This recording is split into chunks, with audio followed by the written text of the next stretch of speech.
Session with Dr. Farid Holakouee.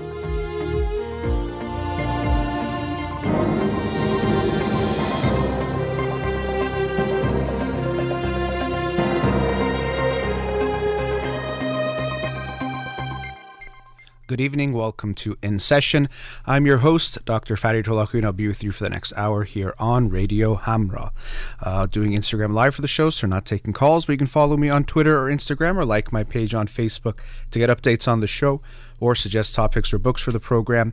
And the shows are uploaded at the end of each week to my SoundCloud page and podcast on Spotify and Apple Podcasts. Let's get into the books of the week. The book of the week for this week is The Sum of Us by Heather McGhee.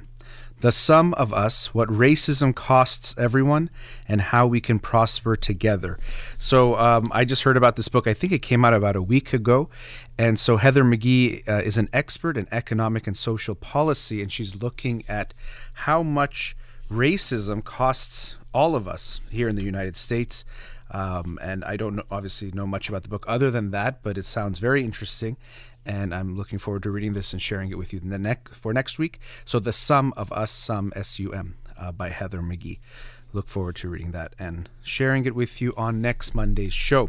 The book of the week from last week that I will talk about tonight is In the Shadow of Young Girls in Flower by Marcel Proust. And this is book 2 of the 7-volume novel In Search of Lost Time by Marcel Proust. And this was a very fascinating read. Again, the first volume was Swan's Way, I talked about a little over a month ago, and though this is the second part. And it was very interesting jumping back into this world and really jumping back into the brain, essentially, of Marcel Proust, who in the book, the narrator, who I think we never actually hear his name. No one says his name, but the narrator appears to be him from accounts of people who know of his life. It seems to be from his perspective, not exactly his life. He had a brother, and in this book, he is an only child, but we do see a lot of similarities. But it was a very interesting book, a very in-depth analytical look at many things related to, as the title, In Search of Lost Time, looking at the passage of time, how things come and go, but lots of stories that relate to love, falling in love. What does it mean to love someone, and what do you feel? And I think, Marcel Proust, I'll get to some interesting points in the book that can also relate to my own relationship with him now, or trying to understand him in the book. But I do highly recommend the book. Anyone who likes fiction, it's obviously a commitment to read this book because there's 7 volumes, but I'm going to read them over the course of probably this year. So this is the second one I'm reading. But I think it's really incredibly in-depth and analytical, and you get a lot of insights into different aspects of what it is to be human, which any great writer, any novelist must be good at.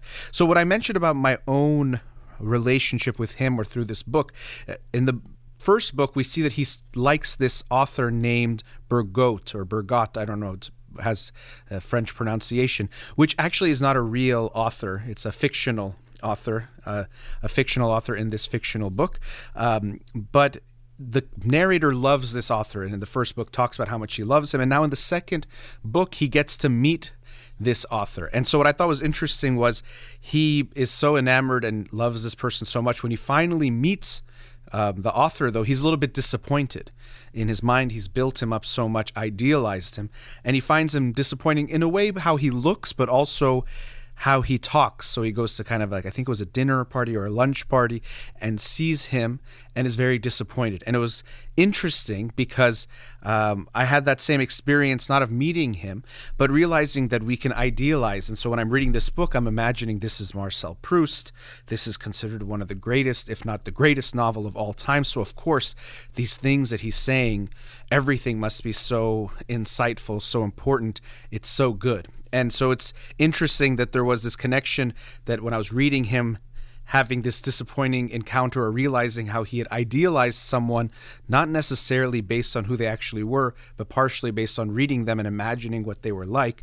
It was something for me to think about of, am I doing the same thing as I read his books, thinking they must be incredible because he is Marcel Proust, and I've heard his name as one of the most important writers of all time. So that was interesting.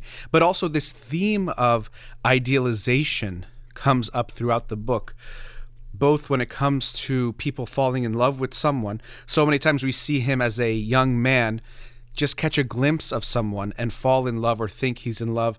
Even one time he chases the person down and sees it's actually this older woman that he knows, but he imagined someone so beautiful. And I think he does a great job throughout the book, or something I find really interesting, is how he describes the ways we idealize someone, and that in a lot of ways when we love someone, it's less about them and more about us and how we have idealized them and built them up in our own mind, which was quite fascinating. But so he does that with this author, also with this actress. He wants to see, I don't know if she's actually a real actress, I think her name is La Burma, in a performance of Phèdre. I don't know if I'm saying that right. And so finally he gets to go see her. And it's a really interesting scene because he's built it up in his mind so much, heard so much about her and how she's so talented. And if you see her perform, it's so incredible. And so the play starts, and then finally he sees an actress. He's like, oh, that's her. Look at how incredibly she's moving and the way she's saying things, it's so special. Then another woman comes on stage and he says, oh no, this must be La Burma. This is, yes, of course, how could I think it was that first one? It's actually her that is this incredible actress, and I see what everyone is talking about. And then actually, to his disappointment, he sees that it's some other actress who he actually doesn't think is very good, or you see him experiencing her as kind of flat, monotone, not really doing anything extraordinary.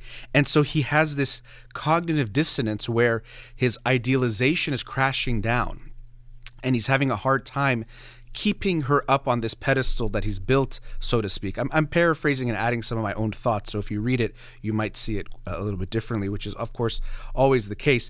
But he is disappointed to see that she's not that, but wants to keep her in this level. And so when the play ends, he is disappointed and he has these mixed feelings, but we see him chasing this high of putting her on a pedestal again, of idealizing her. So when he talks to someone, this gentleman, about the play and saying, in a way, asking him about his opinion on her, and then he starts talking about how great she is, he goes back to that feeling, yes, of course, the things she did, I was not really recognizing how good they actually were. But I thought it was a very interesting expression of what we experience, the ways we can build people up, the ways we can think about things. Even if we listen to art, if I tell you I'm going to play you a song by, this is a piece by Beethoven, you're going to react very differently than if I say this is a piece by some unknown artist that never became famous, or some artist that you don't like.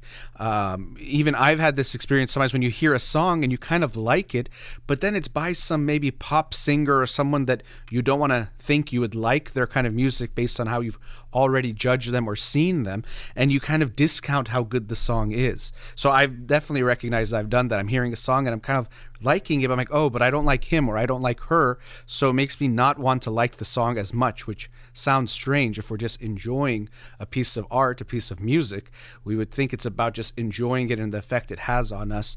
But we can see it's not just a bottom-up type of a thing where you hear something.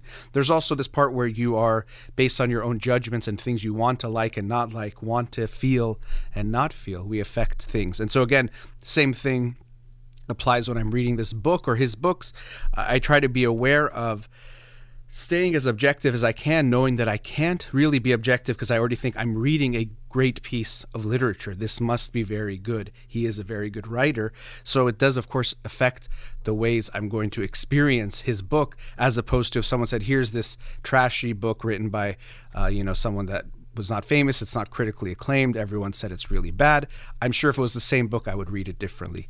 They've even done studies where they'll give people wine, and if they tell them it's a very expensive a bottle of wine, they'll taste it as much better than if they say it's a cheap bottle of wine, even though they're giving everyone the same wine, or they do this with different people. So we see that we're, of course, affected by these things that we would want to say we're not. We just enjoy things based on how good they are, but it's obviously not the case. So I thought that was interesting, seeing him chasing this idealization of this actress, even though really has no impact on him, but he had built it up so much. When he finally gets to go see her perform, this disappointment and dealing with that disillusionment and how much he's chasing again to make her exceptional again. But we also see the narrator going through his own love affairs of sorts, or loving people, and he interestingly, the narrator has some health issues, doesn't really describe, or sometimes does, but you don't really know what the specific illness is that makes him weak, makes him unable to do certain things. And Marcel Proust himself suffered from, I believe it was asthma and maybe even allergies or different things that made him very weak throughout his life as well. So we can see, again, these parallels between his life, Marcel Proust, the writer, and the narrator of the books.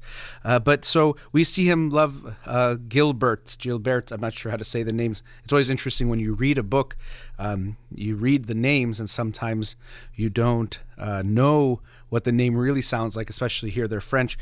I can admit one mistake I made was I read the Harry Potter, just a few of the books, and there's Hermione, was one of them, the most famous probably female character in the books, and I was reading something like Hermione. I don't know, it's spelled kind of differently. So then I finally saw the first movie and I was like, oh, okay, her name is Hermione. I've been saying it wrong in my head all this time. So, but you see the narrator fall in love with this girl, but then they fall out, or they have a falling out, and the different ways he approaches even this falling out, of imagining when he won't care about her anymore. And that makes him happy, but in a way, but if I don't care about her anymore, not thinking about her, not missing her, doesn't really have value. It's almost like you want to have that feeling now. And that reminds me of something I've realized myself for working with clients. You go through a breakup and you keep telling, you wonder, will there ever be a day I stop thinking about this person? Will there ever be a time? Every day I'm thinking about them all day. And the funny or interesting thing is, there will be a day where you stop thinking about that person, only you won't know it. Because when you'll realize you've stopped thinking about them is, let's say you've thought about them every day, and then for a week they didn't come to your mind. Finally, when they come to your mind again, then you'll realize, oh, I didn't think about him or her for the last week. So that first day that you never think about them again, of course, you can't realize it because to think about them would be to think about them. But it was interesting seeing him going through these different experiences and thinking of moving on, or what that means, or what that is like. Even he does a great job. It's interesting. He was talking about going to this hotel. So the second half of this book, In the Shadow of Young Girls in Flower, Volume 2 of In Search of Lost Time, he's spending time in Baalbek, which I think might not be a real town, or might be based on some other towns, a beach city. And he goes into his hotel room to sleep for the first night alone. And he talks about how scary the room is in a way. These tall curtains that are just too tall and overwhelming, and the way everything looks in the room, and how overwhelming it is, how unfriendly it is, unfamiliar. And really that's the key, because it's unfamiliar. But then we see, as he gets more comfortable in the room, he spent more time, these same things bring him so much comfort and joy. Oh, these tall curtains, it's so nice to have such a high ceiling or high roof or a high ceiling in his room. Those same things that made him feel uncomfortable or unfriendly, with familiarity, they become comfortable, friendly. It feels like home after a while. And then actually it comes to the point where he says he doesn't almost even notice them. They become so much a part of him, or they're really not noticeable in a way, until again, he's imagining someone coming to see it. So it's interesting to see the way he does a great job of recognizing the ways that we experience different things, or even experience different people. And then at the end of the book, he gets introduced to a group of girls that he's really infatuated with and interested in, and starts to approach one of them. By the way, I know there's some spoilers here. The books are, I think, about 100 years old, but still, I don't want to spoil too much of it. And really, the experience of reading the books, the story is interesting. You get invested into the characters. Of course, they bring up a lot of feelings. I think there was a movie made of trying to make all 7 books into one movie, which I don't know how you can condense so much into one story. But I already imagine, I don't want to watch it till I've read all the books. But you do have a connection to the characters, and I already imagine watching them, it would probably be an interesting experience. But you haven't connection to the characters, but really the book is less about what's happening being so interesting. Oftentimes not a lot happens for a while, but what I enjoy and what I think is interesting and fascinating is how in-depth he gets into the thinking of different individuals, especially the narrator, but getting into how you experience things, how you feel things.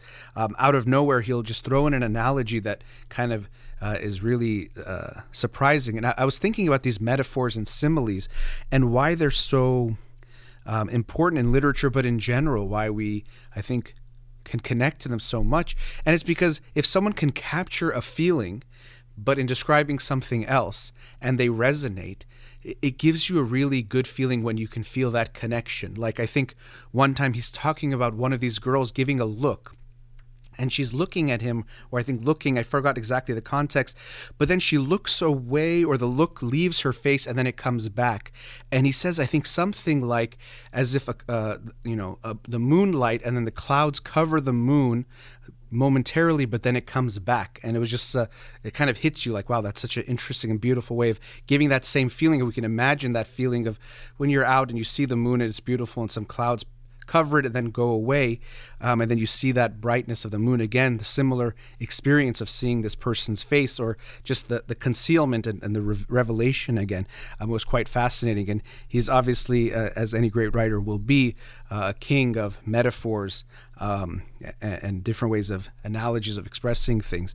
And again, even as I call him a king, I should be careful not to idealize him myself as the narrator does to author in the book. But I look forward to reading the rest of the series, sharing different parts of my experience. And I always, myself, I've mentioned this past years, want to read more literature, but oftentimes I have not done that. And so this year I'm trying to make sure I do read more literature, and this will definitely be a big part of that process. Again, this was volume 2 of In Search of Lost Time, In the Shadow of Young Girls in Flower by Marcel Proust. Let's go to a commercial break. We'll be right back. Welcome back. So I was discussing the book In the Shadow of Young Girls in Flower by Marcel Proust, which is the second volume of 7 in Search of Lost Time. And so as I was reading the book, he goes back, sometimes it's going through different periods of his life.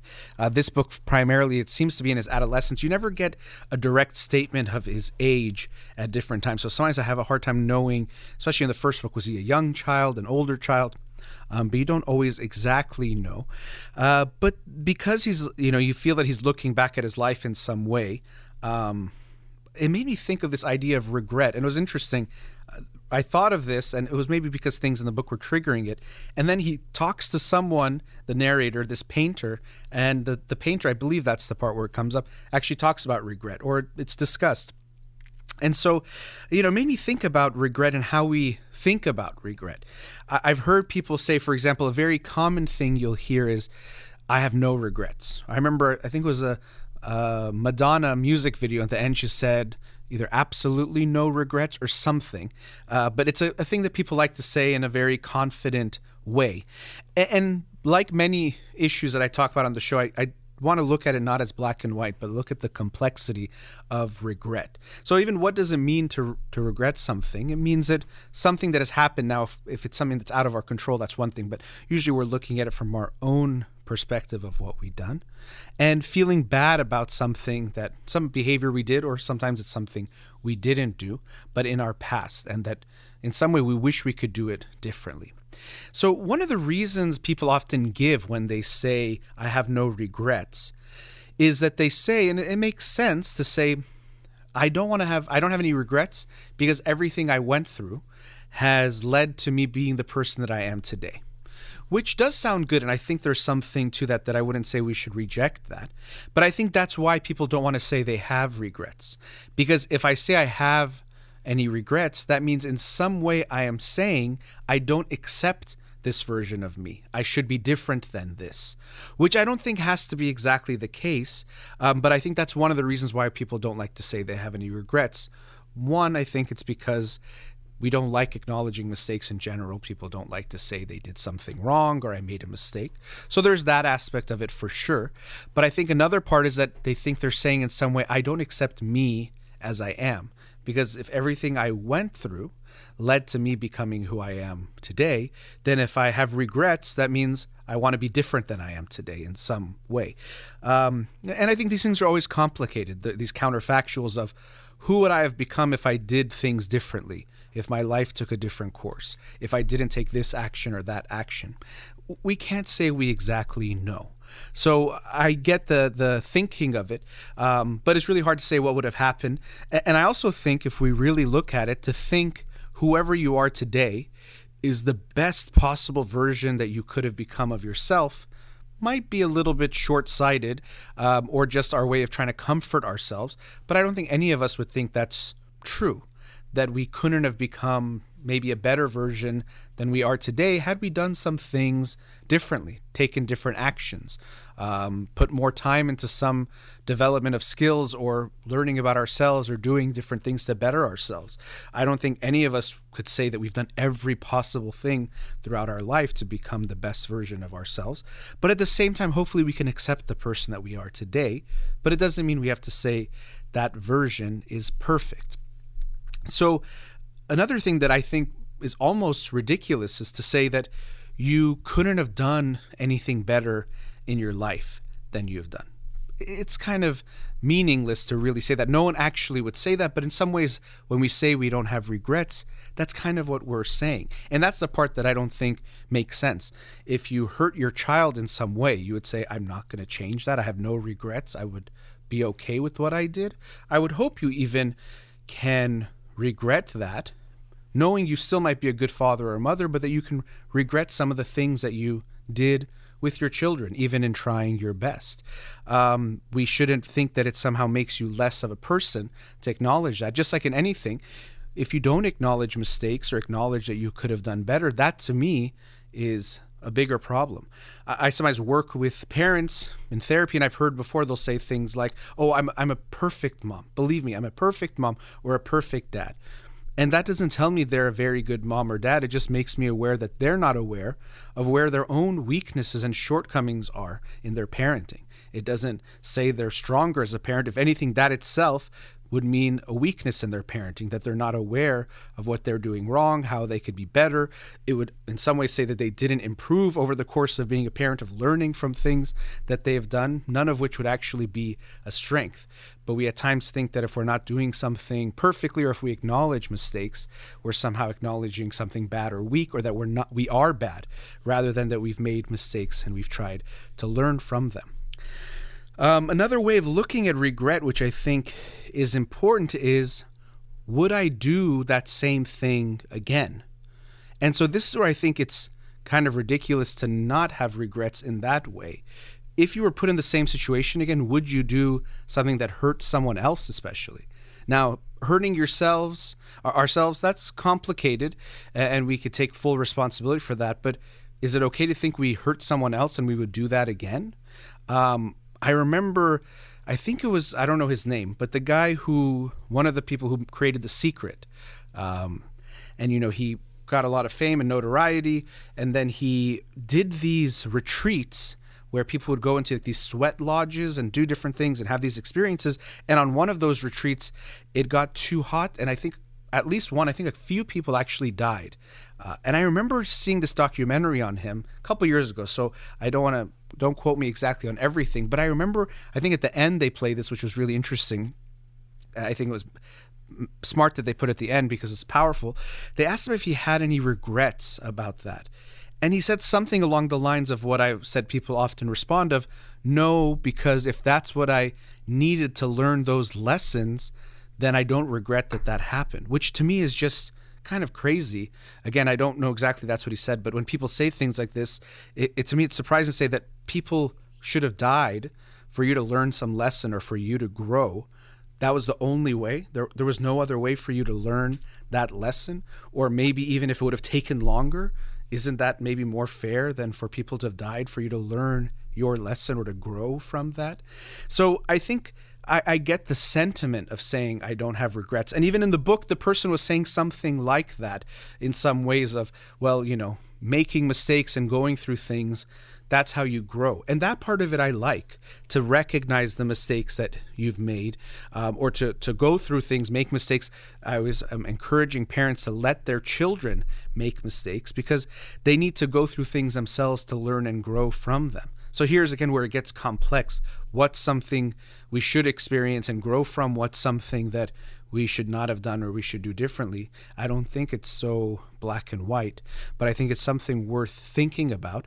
And I would hope that if people reflect on their life, they would see things that they wish they did differently, especially if it hurt someone else, that we can't just say, well, this is my growth and my life and my experience. And if people got hurt or something happened to them, so be it. I've grown from it, so it doesn't matter. So I think we have to let go of this mindset that if I am to say I regret something, I'm rejecting myself as I am. It's more complicated than that. And who you are is more than just exactly this person that if yesterday, you watched 20 minutes less TV or 30 minutes more this or that, you'd be someone totally different right now. What does that exactly mean? I think it's a little bit complex and something that to me is not so accurate to say that you're just a different person if you've done anything differently. Yeah, some big things will impact your life, but to say you would have been better or worse, it's a little bit more complicated than I think to know what was going to happen. Now, what I think is important is, again, so we look back, we might learn, what if you're in that same situation? I would hope you do something different. That's what we talk about experience, is learning from what we've done. I did that. If I'm in that position again, I would hope I would do it differently, which means we think what we did was wrong. Now, maybe we wouldn't have learned it had we not done it. That's the part that's hard to say, but I think we can recognize I regret hurting someone, and I would hope that we do. Now, the way I think would be more healthy is to recognize our regrets in our past mistakes, but to have gone through a process of forgiving ourselves for those past mistakes. So we recognize we did something wrong, but at first we might have some guilt, maybe even some shame, but some guilt about what we've done. But we go through a process of acknowledging, becoming aware of, and forgiving ourselves for what we've done, which is a process. It's easy to just tell everyone, oh, you should forgive yourself because that's healthier. I think that's true, just like it's healthier for us to go through the process of genuinely forgiving others as well. But it's not something that's just automatic, or we can just say, because it's good, you should do it. It's a real genuine thing. Just like a bone is broken, yes, it's better for it to be healed, but it has to actually heal. We can't just want it to be healed or wish that it's healed or start walking on that broken leg as if it's okay now because we want it to be okay, because a solid bone is better than a broken bone. So similarly, things like forgiveness, it's a process. But to me, that's the healthier stage to be in, is to have recognized, acknowledged, and forgiven ourselves for the things that we have done, rather than imagining or pretending like we never did anything wrong. And this is because that's the relationship we have with ourselves. Similarly, if you're in a romantic relationship, the healthier relationship isn't the one where they say we have no regrets, no one's done anything wrong in this relationship, we haven't hurt each other. No, the healthier relationship is the one where you actually acknowledge the mistakes you have made, share them, or whoever it is. If you've been hurt, you might share it. If the person recognized they did it, bring it up. You work through it and you forgive the person, whoever was the one that was hurt by the other, forgives that person, and the relationship is actually stronger because of it. It's not a stronger relationship if they never bring anything up. That's actually a very weak relationship if no one is allowed to say that they were hurt, or no one is allowed to say that they made a mistake. So we could take that same thing and bring it to understanding ourselves and hopefully recognizing past mistakes, but forgiving ourselves, oftentimes recognizing we did the best we could in that moment. So I'm not really disappointed in my judgment. Sometimes we knew better and we did the wrong thing, but sometimes we didn't know any better. So we can forgive ourselves easily in that time, maybe than another, but still we can hopefully forgive ourselves for all the actions that we have done if we feel that we need to forgive ourselves. But I hope we can acknowledge and recognize them. And to me, that's a more mature state than to say there's nothing to regret in my life. Overall, you can accept yourself and your life, but it doesn't mean that you wouldn't see anything that could have been done differently. Now, also, I wanted to add a last part, that even if you regret something you did, or even a state you were in. Let's say you got to a really low point in your life. Oftentimes when people want to move forward, they think they have to reject fully those past versions of themselves and pretend like they weren't really there, or they weren't, me. Oh, that was a different person. It's not even me anymore. But I would hope that we can accept and love all the parts of yourself, even the versions of yourself, even when you were not in your best place, to realize that still is you. So in that way, you are still carrying that person who, whatever you did that was coming from, let's say, a place of weakness, or you were making poor judgment that you don't feel good about, but also recognizing that that's still part of the memories and experiences you have that you still carry with you. And generally, when we look at psychological health, rather than rejecting and getting rid of either certain emotions or experiences or aspects or versions of ourselves, the healthier one is the person who can bring all those pieces together into a cohesive whole. So yes, I'm disappointed in some of those decisions I made, or I got to that point, but I recognize that's still part of me. Let's say maybe I was not working hard enough in my school. That was me, who was too much of my, let's say, inner child was trying to play and not get to work, or maybe I didn't believe in myself, or maybe whatever it was keeping me from doing what I needed to do. But I've learned from it. And again, it doesn't mean no regrets. I would do that again, but I've learned from it, and I can love and accept that version of myself too, or that aspect of myself. And it's still within me, but I've learned how to balance it with the other parts of myself to create a healthier life for myself. So we don't have to reject that part. That was me being so horrible, so bad. We can have compassion for ourselves and whatever we have done, even if we recognize we made mistakes, just like we can do for other people when we forgive them. It's not to say that they're perfect and we don't recognize their mistakes, but it's that we see it, and because we are human and we know that they are human, we can forgive them for what they have done once we've accepted that, and we can hopefully move on and accept that. So I think it's interesting reading this book and looking at life and our own lives and reflecting on things. We might have regrets, and I think it's understandable to hopefully get to a place where we can recognize the things we've done. We can have regrets in the sense that we would have done things differently if we're faced in a similar situation again, and we're especially sorry if we hurt others and also hurt ourselves. That's another person, the person we hurt the most generally in our lives is ourselves. So we hopefully will recognize we wish we didn't hurt ourselves, but we can understand as a whole who we are and what we've experienced, and love ourselves and accept ourselves just like we could for someone else. All right, let's go into our last commercial break. We're listening to In Session with Dr. Farid Holakouee. We'll be right back. Welcome back. During the break, a client was asking a question, or sorry, not client. I was trying to turn off the fan. that maybe came off really bad. But someone on the Instagram in the comments asked a question about parents and forgiveness, and if their kids are not think they're doing something wrong. And I think that could be a very challenging thing for people to deal with. And I was saying during the break to the Instagram live feed that you definitely want to apologize to your kids, and it's very important that you do so. A lot of times parents think, because, and this could be a cultural thing, but not just a cultural thing, maybe all cultures have some of this, well, that as the parents, there's some kind of authority, which there is, but that should mean that there's no need to apologize because you're the parents. What you did was right. And so I think it's such an important thing from a young age to show your kids that, first of all, it's okay to acknowledge doing something wrong. So saying you did something wrong doesn't mean you're bad or you should feel horrible. You should have some feeling of guilt or remorse about it, but you don't have to feel horrible, and it's okay. We all make mistakes, but acknowledging, like, oh, you know what? I'm sorry I did this, and I can see how that hurt you or hurt your feelings. Ask them how they feel about it, and then let them know you don't want to do that again. And so I've seen in almost every family, I think it's so common that conflict is not dealt with well, that we haven't had a lot of experience where people bring something up, can talk about it, can discuss their feelings, can be sad or upset by something, that someone can apologize, and it leads to somewhere good. Unfortunately, most families, especially most Iranian families, it's very black and white. Either you hold things in and hide them, or they blow up. That's kind of a generalization, but very often that's what happens. And unfortunately, it further reinforces this idea that holding things in is good, because look how bad it got when we talked about things. It's much better just to hold it in and not say anything. And then so that continues. And this breeds fear of conflict, avoiding conflict. And I've talked about this before the show, before on previous shows.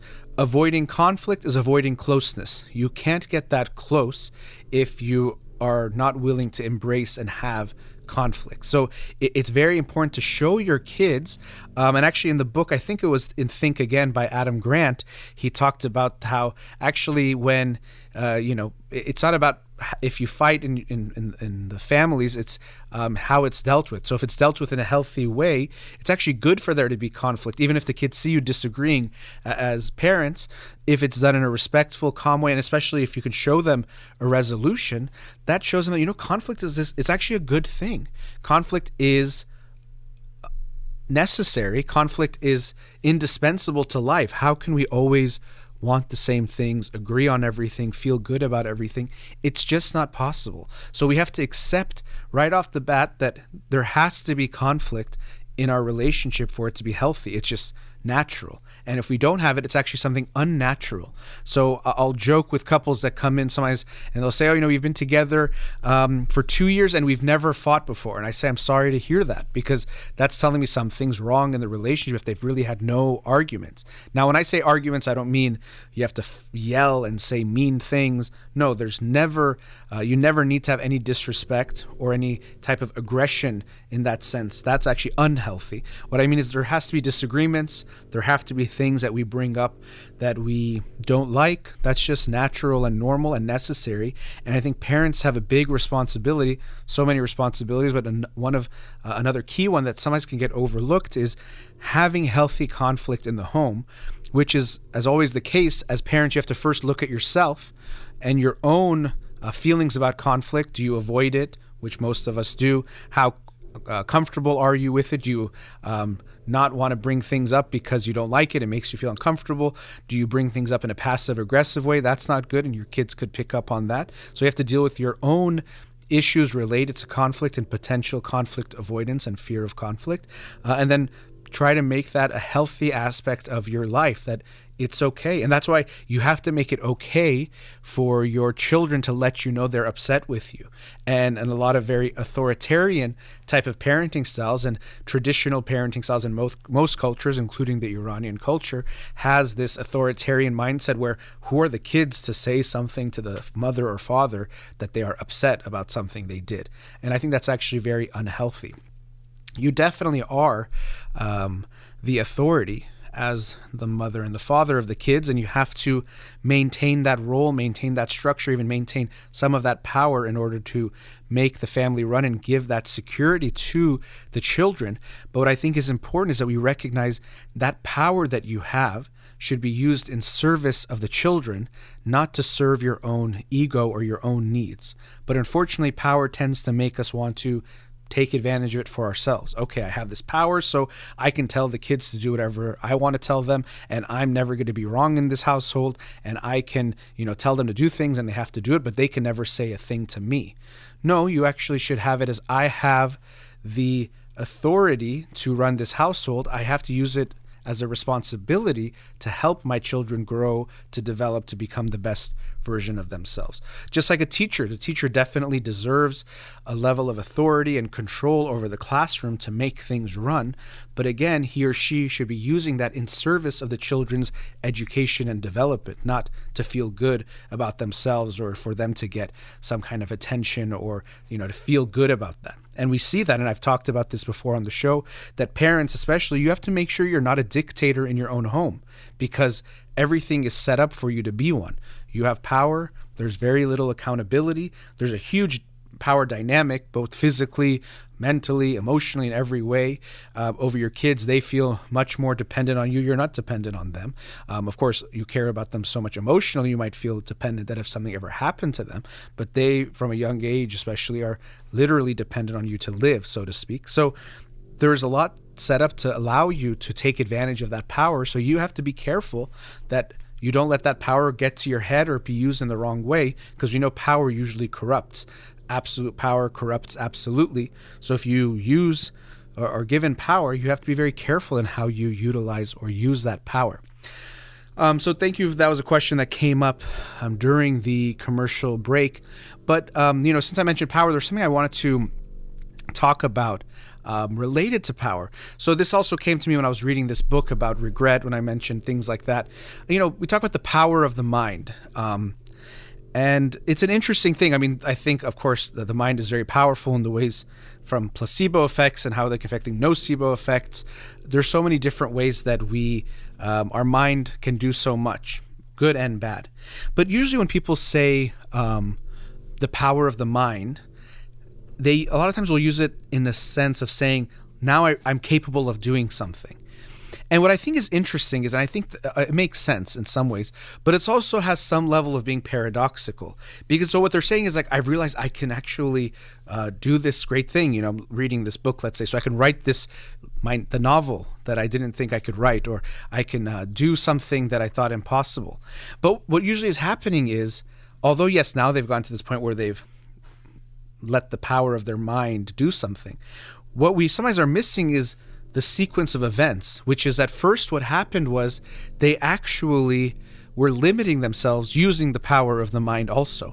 So we all carry these self-limiting beliefs. I can never do this. I am only this way. No one will like me. No one loves me. Or this kind of thing won't work out for me. This kind of job I can never have. Or I can't do art. Or I can't do whatever it is. So we have these self-limiting beliefs that feel like absolute truths. Even sometimes people have these types of beliefs like I'm unlovable. And it feels very real. And they've been developed from a little bit of data. You've maybe had a few experiences, or in childhood, let's say you experienced something and you made some conclusion that felt like a hard and fast rule. And that was the mind that came to that conclusion and made that decision. And now it's a self-limiting beliefs. And something that we all have to look at in our lives is recognizing what are my self-limiting beliefs, because we all have them. And we don't realize we have them because they feel so real. Just like if I tell you there's gravity, you say there's gravity. You don't think you can fly. But there are self-limiting beliefs that feel just as true as this power of gravity, but are not true at all, or are something that we have created. And on last Wednesday's show, I talked about this topic of how we actually are at times afraid to know ourselves better or see different aspects of ourselves that we haven't experienced. So I was making the connection to when we are in a romantic relationship, often people will say that they get bored of their partner. But one of the reasons that happens is we're pretending or trying to tell ourselves we're bored of them because we think we know them completely, when the reality is no one could fully ever know someone. One, because that's impossible even to know someone in a moment. Two, because people are evolving constantly. And three, even there's aspects of themselves that haven't been revealed. So they're much more complex and complicated for you to say you actually know them completely.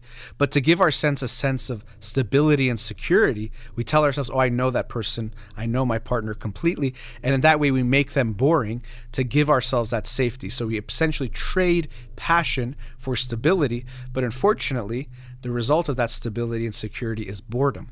And so what I was arguing on Wednesday, or talking about on Wednesday, was that we also do that with ourselves. We think, I already know myself. I can't do this. I can't do that.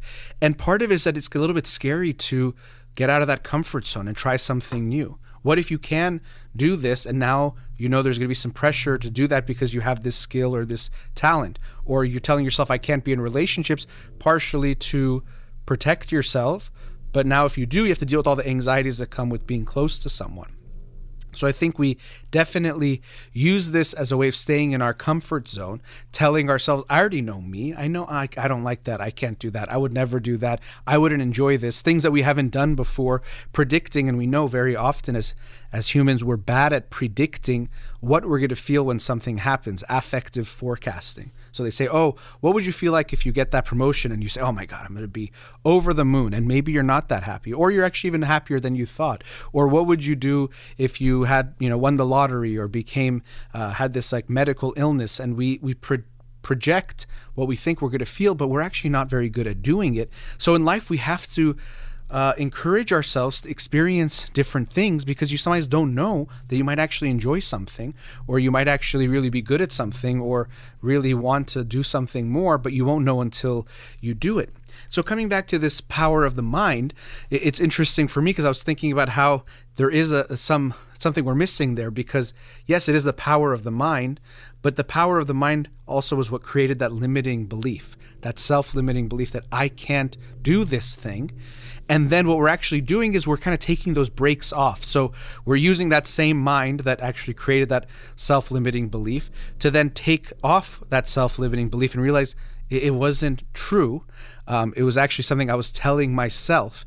Sometimes I would realize that I had this image of someone and they're saying, you can't stop me. You can't stop me. You think you can stop me, but you can't stop me. And then they realize they're looking in the mirror. They have been stopping themselves. They have been telling themselves you can't do it.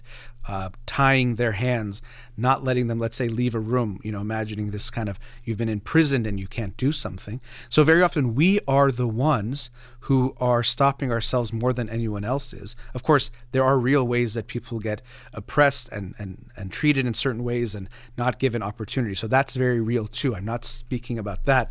But again, all of us have these self-limiting beliefs that we've imposed on ourselves. So when we say the power of the mind, we're actually in a way saying letting the mind get out of our way, or that, if you want to call it ego or certain beliefs, whatever that might be, getting out of the way of ourselves to let myself be at my full potential. You're pushing at something and you're telling yourself you can't push anymore. The example that came into my mind, I'll try to say it quickly because there's a few minutes left.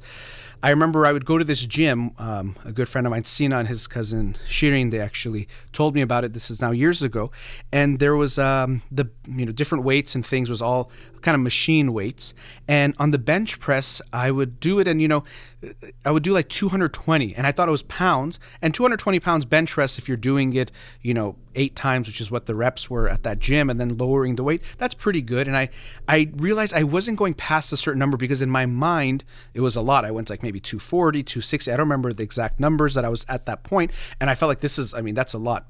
Again, maybe for some people it won't be a lot, but for generally speaking, that's a pretty good amount to do for bench press. And I think I told myself that was a lot, and I really felt like I couldn't do any more.